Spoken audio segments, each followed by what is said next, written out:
சரி, இப்போ பண கஷ்டம் வந்துருச்சு, என்ன பண்றது? நமக்கெல்லாம் கையில மருதாணி வைக்கணும்னு சொன்னாங்களே, ஏன் தெரியுமா? மருதாணின்றது சுக்கிரன், சுக்கிரனுடைய காரகத்துவம் மருதாணி. அதனால தான் கையில மருதாணி வைங்க. சுக்கிரன்றது பணம், நீங்க கையில மருதாணி வைங்க. இதெல்லாம் நீங்க செஞ்சு பாருங்களேன். சின்ன சின்ன விஷயங்களை நம்முடைய முன்னோர்கள் நமக்கு சொல்லி கொடுத்தாங்க. பணத்தை மதிக்கணும், மனைவியை அடிக்கக்கூடாது, கையில மருதாணி வச்சுக்கோங்க, ஏன்னா அது சுக்கிரனுடைய காரகத்துவம், அது செல்வத்தை உங்ககிட்ட கொண்டு வந்து சேர்க்கும் அப்படிலாம் நமக்கு வழிமுறைகளை பெரியோர்கள் சொல்லி வச்சாங்க. சரி, இப்ப பண கஷ்டம் வந்துருச்சு, என்ன பண்றது? கனகதாரா ஸ்தோத்திரம் படிங்க.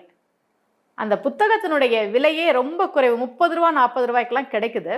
நீங்க புத்தக திருவிழாக்கெல்லாம் போனீங்கன்னா அல்லது ஏதாவது கோவில்களுக்கு போகும்போது அங்க புத்தக கடைகள் இருந்ததுன்னா கனகதாரா ஸ்தோத்திரம் அப்படின்னு கேட்டு ஒரு புக்கு வாங்குங்க.